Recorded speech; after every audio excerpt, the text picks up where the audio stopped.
NGT Live 20.7 কেননা This is NGT Live 24/7 গত ধরে যে ইস্যুটা নিয়ে এত জলঘোলা করা হচ্ছে যে সমস্ত ধরনের তাদের যে কারিগরি করার পর কোনো যুক্তি সহকারে তাদের বক্তব্যকে এস্টাবলিশ না করতে পারলেও ট্রেজারি বেঞ্চ নানাভাবে বরঞ্চ বলা যেতে পারে অন্য অ্যাঙ্গেল থেকে কিভাবে তাদের সমস্ত ফল্ট এটাকে ধামাচাপা দেওয়া যায় এবং আমাদের ব্যক্তিগতভাবে আমাকে ঘায়েল করতে পারে এই চেষ্টা অব্যাহত রয়েছে। আমি এটাই খুব সংক্ষেপে কয়েকটা কথা বলবো। প্রথমত বলছি যে বিষয়টা নিয়ে গতকাল এত হইচই হলো এবং নজিরবিহীনভাবে এই ত্রিপুরা বিধানসভার ইতিহাসে বাজেট অধিবেশনের মতো একটা গুরুত্বপূর্ণ অধিবেশন থেকে আমাদের সরে দাঁড়াতে হলো, বয়কট করতে হলো। সেটা কি? প্রথমত হলো একজন মাননীয় সদস্যের অভব্য, অভদ্র, অসাংবিধানিক, অশালীন ব্যবহার, তারপর তার মধ্যে অনুশোচনা নেই, তাকে সিল করার জন্য, আড়াল করার জন্য যে আসন থেকে নিরপেক্ষ ভূমিকা পালন করার কথা, বরঞ্চ তিনিই তাকে রক্ষা করার জন্য আরও সমস্ত ভয়ঙ্কর এই ভুল যে কাজ করছেন। আমি প্রথমত সে সম্পর্কে বলতে চাই। আপনারা দেখেছেন গতকাল মাননীয় অধ্যক্ষ বলেছেন যে আমি গতকাল মানে গত পরশুদিন দুটো স্বাধিকার ভঙ্গের নোটিশ পেয়েছি। প্রথমটা মাননীয় পরিষদীয় মন্ত্রী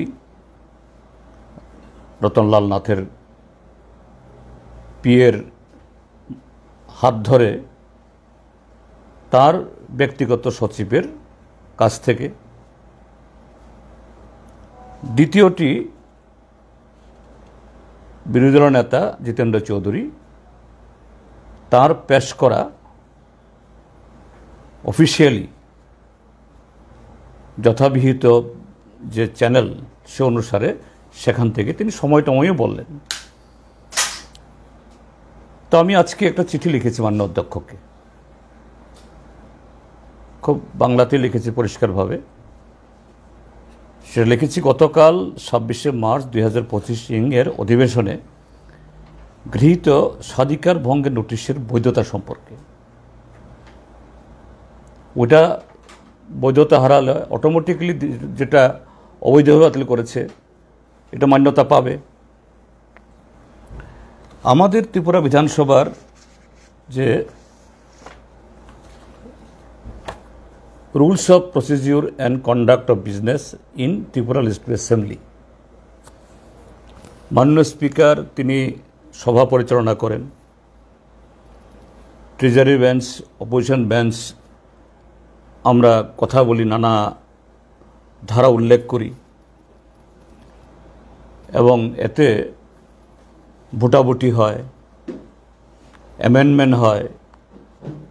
তার প্রত্যেকটাই এই বইয়ের ছত্রে যে সমস্ত বিধি উল্লেখ করা আছে, যতদিন না এগুলো সংশোধিত না হবে ততদিন এটাই চলবে। তো এই ক্ষেত্রে এই যে প্রিভিলেজ মোশন 71 নম্বর পৃষ্ঠায় এখানে questions involving breach of privilege and contempts 173 ধারায় কি বিষয়ে এরকম স্বাধিকার ভঙ্গ, আইন লঙ্ঘন করা যেতে পারে 173 বলা আছে। 174 বলা আছে কমপ্লেইন বাই মেম্বার, অর্থাৎ একজন সদস্য তার এই গ্রিভান্সেস এটা যদি পেশ করতে হয় তিনি কিভাবে করবেন। A member wishing to raise a question of breach of privilege shall give notice in writing to the secretary before the commencement of the sitting of the day. সেদিন মাননীয় স্পিকার কি বলেছেন, আমি দুটি নোটিশ পেয়েছি। একটা পরিষদীয় মন্ত্রীর প্রাইভেট সেক্রেটারির কাছ থেকে, তিনি আমার প্রাইভেট সেক্রেটারি দিয়েছেন, আমি দুপুরে খাওয়ার আগে পেয়েছি। তার মানে তাহলে একটা সময়তে হয়, অ্যাডজনমেন্ট হয়, ওই রকম একটা সময়তে বা তার একটু আগে। দ্বিতীয়টি বলেছেন তিনি একটা সময় বলেছেন, যদিও এটা অফিস থেকে তার কাছে দেওয়া হয়েছে অফিসে, ওই সময়টা বলেছেন। আমি 1:20 আমার অফিস থেকে যারা গেছেন রিসিপ্ট অ্যান্ড ডেসপাসে যারা রেজিস্টার করে এনেছেন, তো স্পিকার নিজের মুখে স্বীকার করলেন যে রতনলাল নাথের যে নোটিশটি এটা সেক্রেটারির অফিস হয়ে আসেনি। এই রুলস পরিষ্কার বলছে এরকম নোটিশ সেক্রেটারির অফিস হয়ে আসতে হবে। তার নোটিশটি এসছে পিএস টু পিএস,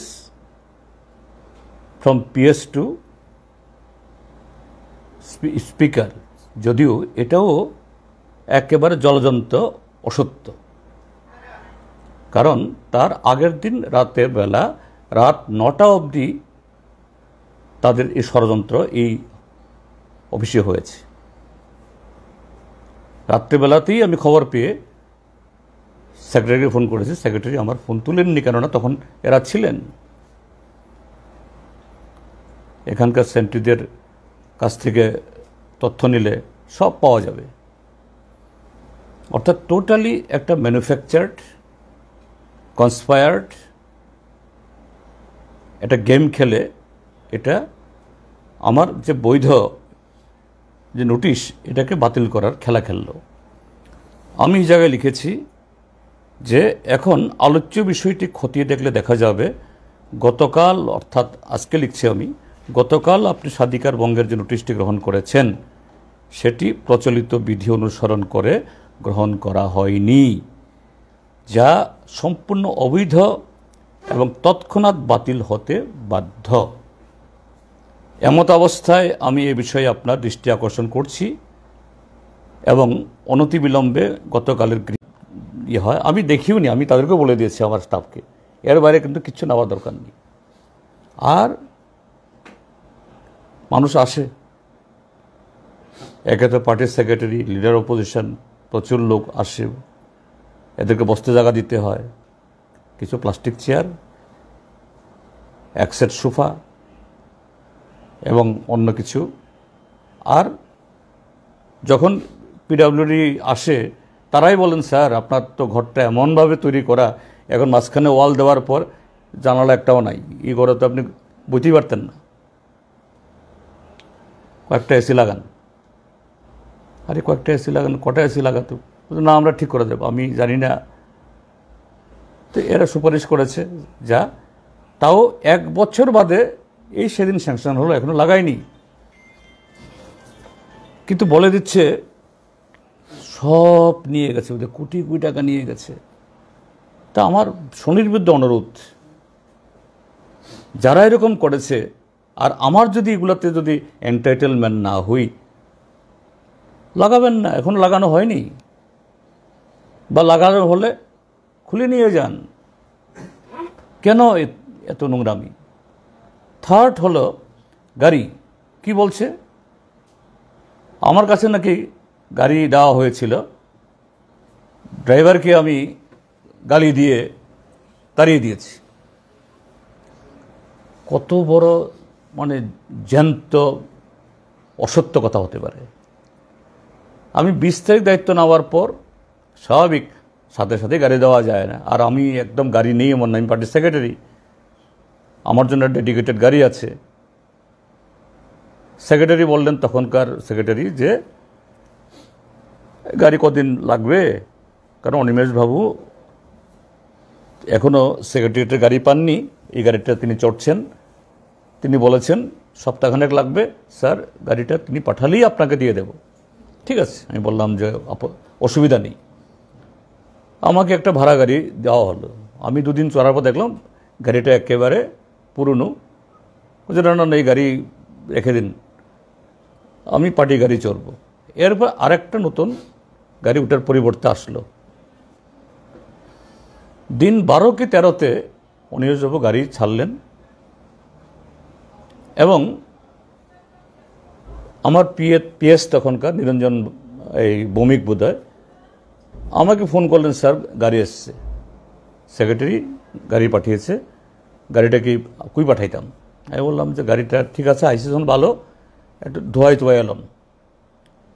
যে ড্রাইভারে বলেন যে একটা ধুয়ে টুইয়ে সুন্দর করে নতুন টাওয়েল, কিছু নতুন টাওয়েল, আগের পুরান টাওয়েল দিয়েন না একটাও, এটা জমা দিয়ে দেন, নতুন টাওয়েল দিয়ে আমাকে পাঠান।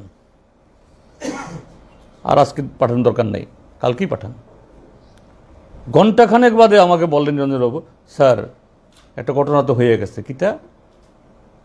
স্পিকার সাহেব নিজে একটা নোট লেখিয়া আমার পিএসরে পাঠাইছে, যা হওয়া মানে হয় না কখনো। স্পিকার কেন করবে? করলে স্পিকারের পিএস করবে, ওএসডি করবে, সেক্রেটারি করবে। বলছেন এক্ষণে গাড়িটা ইয়েতে এই মুখ্য সচেতকের হাতে পৌঁছে দিয়ে দেওয়ার জন্য।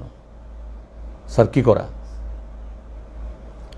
স্পিকার নোট পাঠাইছেন, এরপরে কি আর এটা অমান্য করা যায়? দিয়ে দেন। গাড়ি নিয়ে গেল, 1 ঘন্টার মধ্যে গাড়ি ফেরত। এটা তারপরে আমি বললাম, খোঁজ নিলাম গাড়িটা কবে আসবে। বলছে না, এটা কদিন বাদেই আসবে। উমা, কদিন বাদে মানে 10 দিন যায়, 20 দিন যায়, 1 মাস যায়, গাড়ির আর খবর নাই। তো আমার একটা কিউরিওসিটি হইল, আরে কি হইল মুখ্য সচেতক সাহেবের, ওনার কি গাড়ি নাই? আরও 2টা গাড়ি আছে ওনার কাছে, তারপরেও আরও একটা গাড়ি লাগে, এই গাড়িটা লাগে। এইভাবে 7 মাস যাওয়ার পর ভাড়া গাড়ি চড়ছি আমি। কিন্তু ভাড়া গাড়িটাও 2 দিন বাদে বলছে, স্যার আমি আসতে পারবো না, আমার বেশ কয়েকটা প্রোগ্রাম ক্যান্সেল। কেননা ভাড়া গাড়ি বলছে আমি ভাড়া পাই না, ভাড়া দেয় না আমারে। এখানে আসলে পরে তার ভাড়া বাকি 2 মাস, 3 মাস, 4 মাস। আর আমার ইনস্টলমেন্ট দিতে হয়, ড্রাইভারের বেতন দিতে হয়, ডিজেল পেট্রোল কিনবো থেকে, মানে প্রতিদিন তার সাথে আরেকটা ভেজাল। আমি টোর করি, নর্থে যাব, সাউথে যাব, হঠাৎ করে রাত্রেবেলা খবর, না গাড়ির তেল পাইছে না। অগত্যা পার্টির গাড়িতে যাই। শেষ পর্যন্ত একদিন এত বিরক্ত হয়ে গেছে আমি বললাম, ভাই তুমি যাও গিয়া, ঠিক আছে আমি দেখি কেমনি ম্যানেজ করতে পারি। এবং একটু হইল, মাননীয় স্পিকারে ফোন করলাম, আরে কি করতেছেন আপনি? হ্যাঁ, আপনি চিন্তা করেন না, আপনাকে আমি একদম ভালো গাড়ি, কোন ব্র্যান্ড চান, কোন কোম্পানি চান আমার বলেন, আপনার পছন্দ গাড়ি দিয়ে দেব।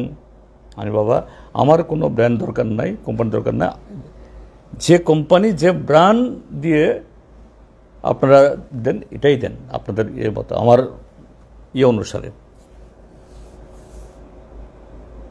কিন্তু এটাও আর আসে না। আমি একদিন ওনার চেম্বারে গেলাম, বলেন যে আপনি একটু ফাইন্যান্স মিনিস্টারের কথা বলেন দেখি। আমি বাধ্য হইয়া ওনার কাজ আমি করলাম। ফাইন্যান্স মিনিস্টার তখন আমাকে বলেন, আরে জিতেনবাবু, এই যে গাড়িটার যে লিডার অপোজিশনের গাড়ি, এটা তো গত বছরের কেনা মাত্র, অনিমেষবাবু তো চড়ছে মাত্র কয়েক মাস, আপনি হইলেন আরও 7 মাস, নাহলে বড় জোর 1 বছর, নতুন গাড়ি। কাজেই আমাদের টাকা নাই এখন ওই গাড়িটা চড়া। আর এই গাড়িটা তো আসতেছে না আমার কাছে। হ্যাঁ, আমি মাঝখানে একবার বলছি, দেখেন যে গাড়িটা নিয়ে গেছেন আপনি, দিয়ে দিলেন মুখ্য সচেতকের ব্যবহার করা গাড়ি আমাকে দিবেন না প্লিজ, কারণ এটা একটা প্রেস্টিজের প্রশ্ন, সম্মানের প্রশ্ন।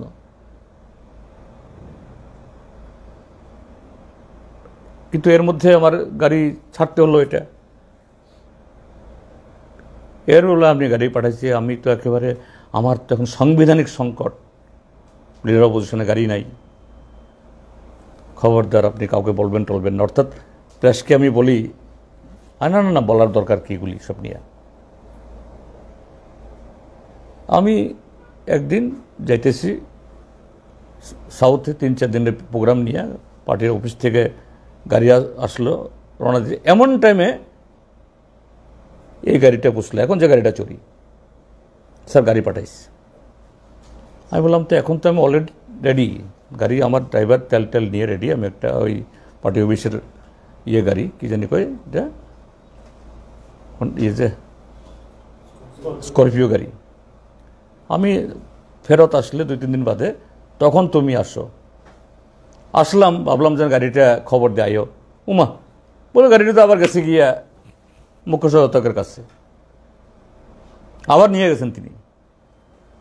আরে সেদিন ছেড়া দিল, আবার নিয়ে গেল, এটা কেমন তোর? উনি ছাড়বেনই না। গাড়িতে নানা সুযোগ সুবিধা আসছে। ফার্নিশড কি বলে, maintenance of A furnished residence through out the term of his office, এবং সেটা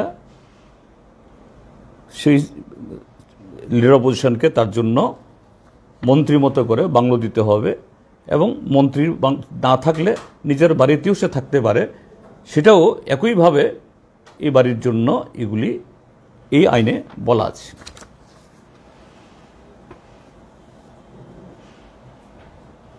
কুড়ি মার্চ থেকে আমি লিডার অপোজিশন। স্বাভাবিক, পুলিশের কাছে খবর গেছে। 3 দিন বাদে 5-6 জন পুলিশ আসলো আমার বাড়িতে, তাদের অ্যাপয়েন্ট করা আছে আমার হাউস গার্ড হিসাবে। কিন্তু আমার বাড়িতে তো জায়গা নেই, আমার বাড়ির নিচতলা একটা দোকানের ভাড়া, কেননা এই দোকান থেকে দীর্ঘমেয়াদী তারা আমাকে ভাড়া বাবদ কিছু অ্যাডভান্স করেছেন, সেই টাকা এবং আরও লোন নিয়ে আমি দোতলা বাড়িতে থাকি, নিচতলা দোকানদারের হেফাজতে। আর তো জায়গা নেই, আমি সেদিন ফেরত দিলাম। দ্বিতীয় দিন আবার আসলো, এই 2-3 দিন বাদে আবার আসলো, না এখন হচ্ছে না, ঠিক আছে আমরা ভাবছি কিভাবে করা যায়। আবার গেল, 3rd ডে আবার আসলো, তখন আমি আমার স্ত্রীর নামে জায়গা, স্ত্রীর নামে বাড়ি, আমার স্ত্রী তো আর আমরা ডিভোর্স না, সেপারেটেড না, আমার স্ত্রীর নামে জায়গা হলেও একই পরিবার, আমি সে বাড়িতে থাকি। আমি স্ত্রীকে বুঝালাম যে যেহেতু একটা পজিশন হয়েছে, সিকিউরিটি তো আসবে, থাকতে হবে, এবং মানুষও আসবে, একটা বসতে জায়গা দিতে হবে, মফস্বলের লোক আসলে কনস্টিটিউয়েন্সি থেকে ঘুমাবার জায়গা দিতে হবে, দোকানদারকে ছাড়িয়ে দিই। এরকম কোনো ভাড়া থাকলে দোকানদার ছাড়ানো যে আগরতলা শহরে কত কঠিন, তাকেও ডেকে নিয়ে আসলাম। বোঝানোর পর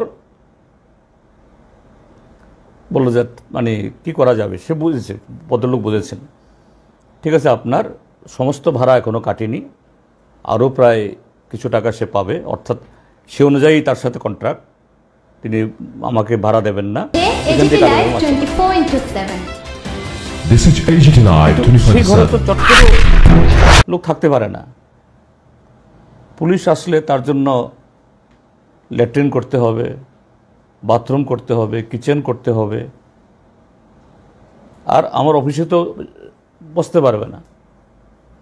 তো এই আইন অনুযায়ী পিডব্লিউকে বলা হলো আমার এটাকে যাতে ওরা থাকতে পারে, আর আমার রেসিডেন্সিয়াল একটা অফিস এবং ওয়েটিং রুম হতে পারে।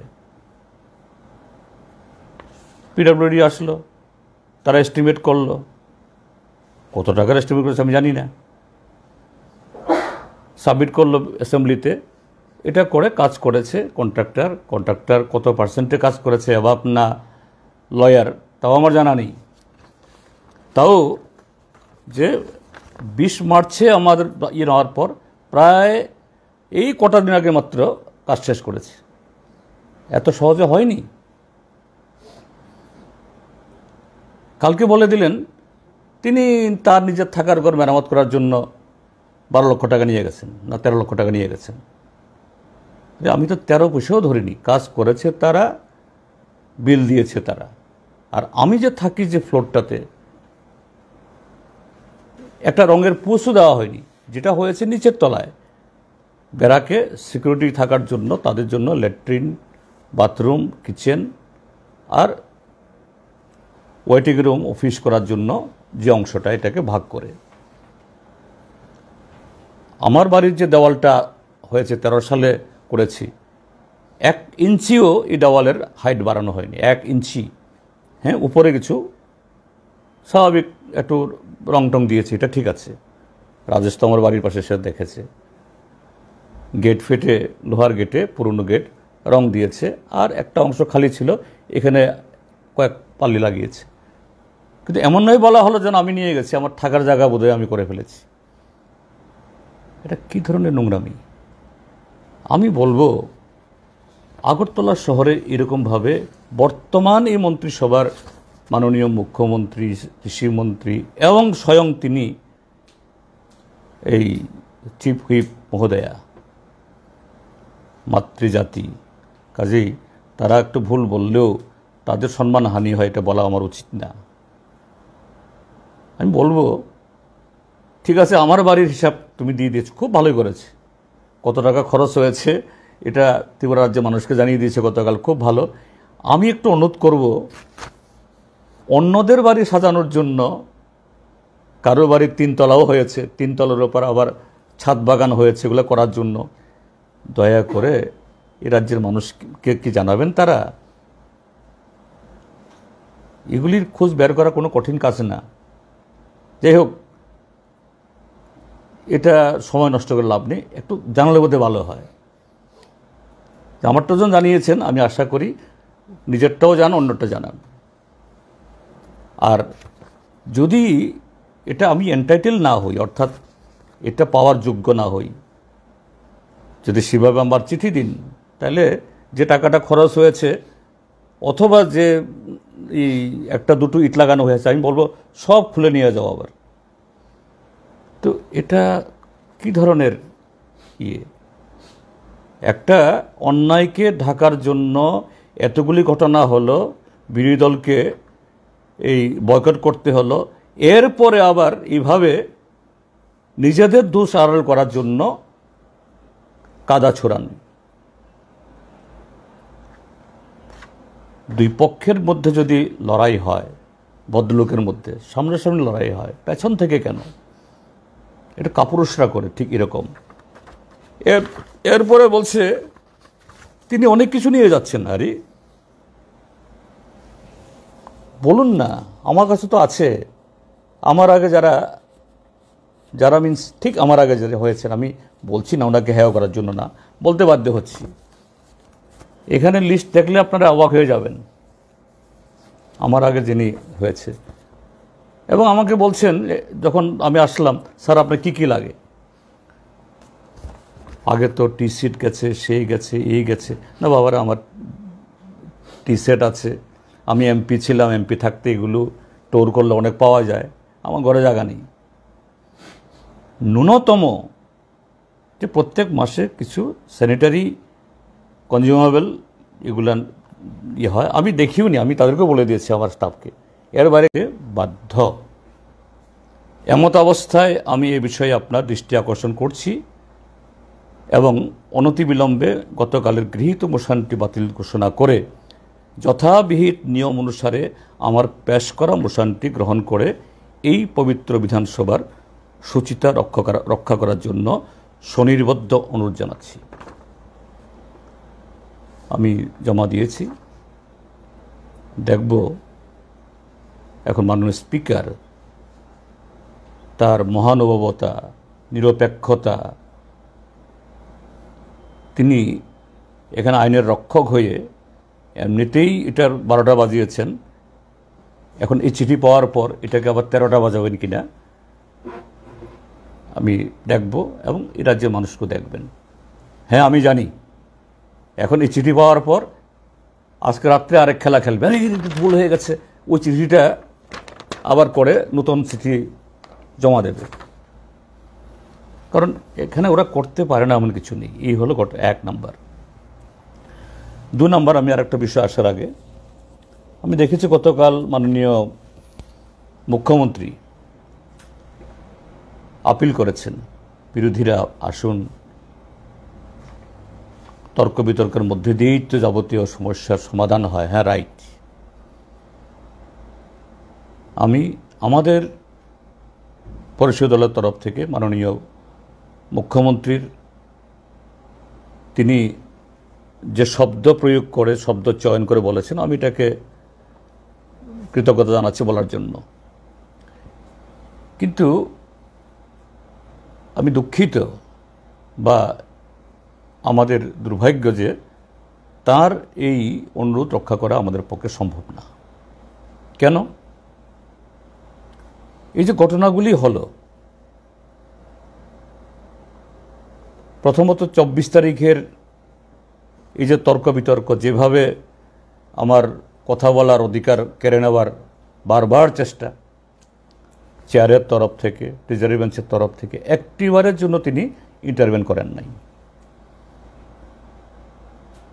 আরে হাউসের লিডার, তিনি তো নিয়ন্ত্রণ করবেন তার লোকদেরকে। দ্বিতীয় দিন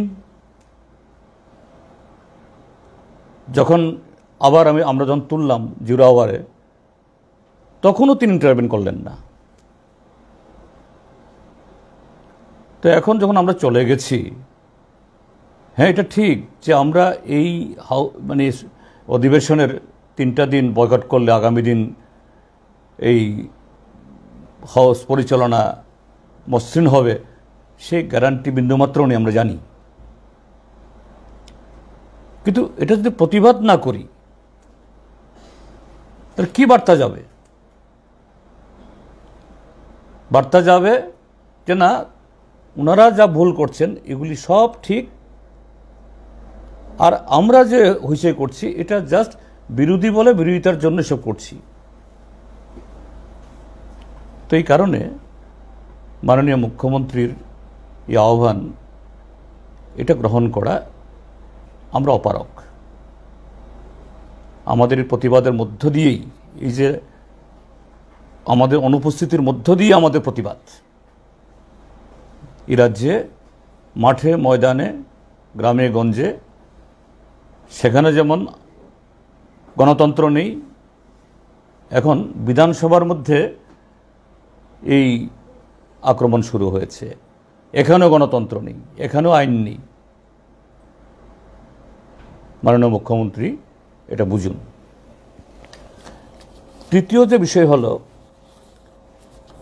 গতকাল তাদের সে অপরাধ ঢাকার জন্য শাসক দলের 2 নেতা নেত্রী, যারা অহরহ এরকম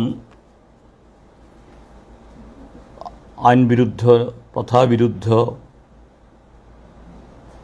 এবং গণতান্ত্রিক কার্যকলাপের পক্ষে প্রতিবন্ধকতা হয়ে উঠছেন, একজন পরিষদীয় মন্ত্রী আর একজন মুখ্য সচেতক, বলছেন যে বোধহয় আমি লিডার অফ অপোজিশন হওয়ার পর অবৈধভাবে সরকার থেকে বহু কিছু নিয়ে গেছি।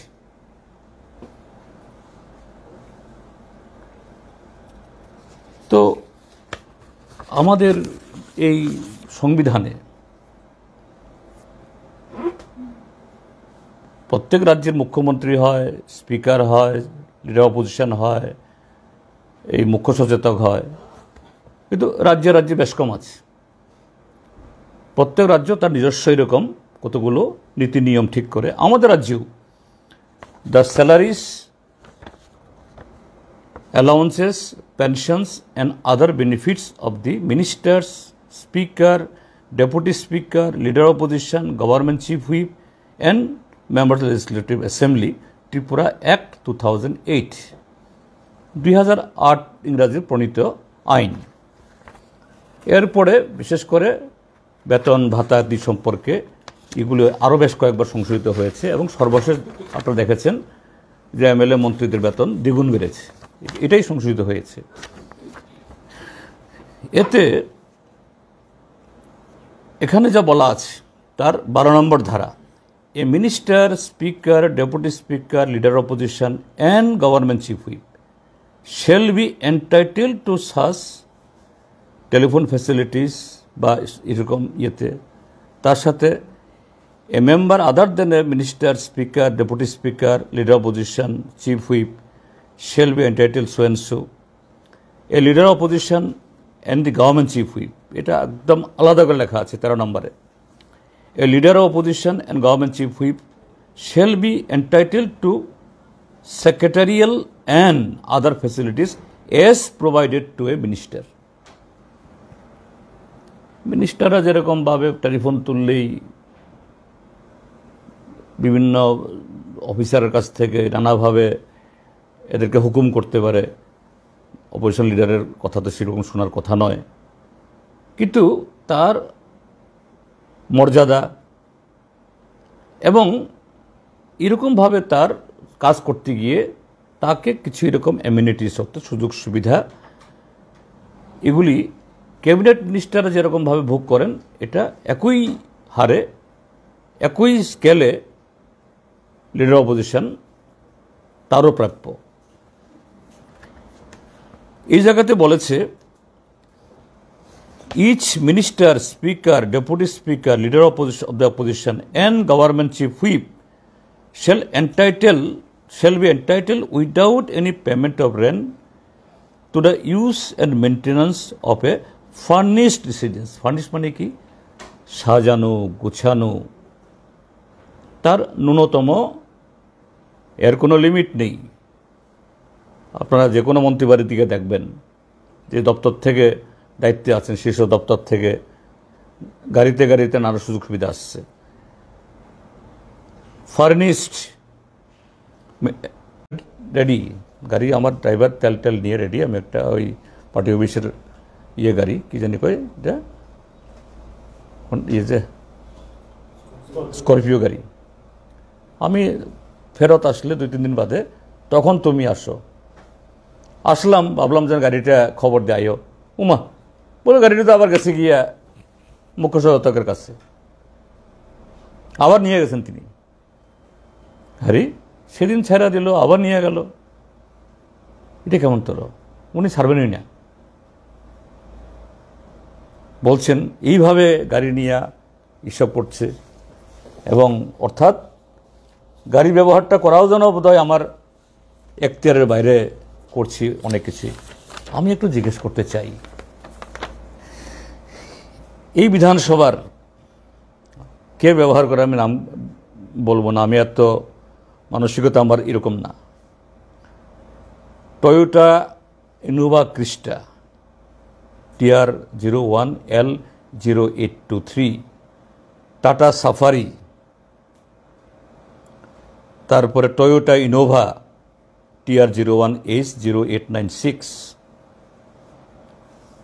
3টা গাড়ি কে চলেন? দেখা যাবে প্রত্যেক গাড়ি দিনে 50, 60, 100 লিটার তেল পুরাচ্ছে। তারপরে মহেন্দ্র বলেরো TR01F1137, TR01J0874, মহেন্দ্র এই মারাজ্জু, 5টা গাড়ি একটা জায়গাতে। এরপর আরেকটা জায়গাতে টয়োটা ইনোভা ক্রিস্টা, নাম্বারও হলো TR01M0942, আরেকটা এরকম টয়োটা ইনোভা ক্রিস্টা TR01J0908। তারপর আরেকজনের কাছে টাটা সাফারি 29 লক্ষ টাকা দিয়ে কেনা মারুতি S4। তো এই গাড়িগুলি কোথায় তাহলে? ওনারা বলে, কালকে শুনলাম, আমি তো আমার দেওয়া একটা গাড়িতে আমি চড়ি। তাহলে এই গাড়িগুলো কে চড়ে? এখানকার যে তেলের টাকা, জনগণের টাকা তো। আর সেই জায়গায় আমাকে দেওয়া এই গাড়ি নিয়ে এত কথাবার্তা আজকে ওরা বলছেন। এই হলো কেন এগুলো? এতদিন তো এই কথাগুলো শোনা যায়নি।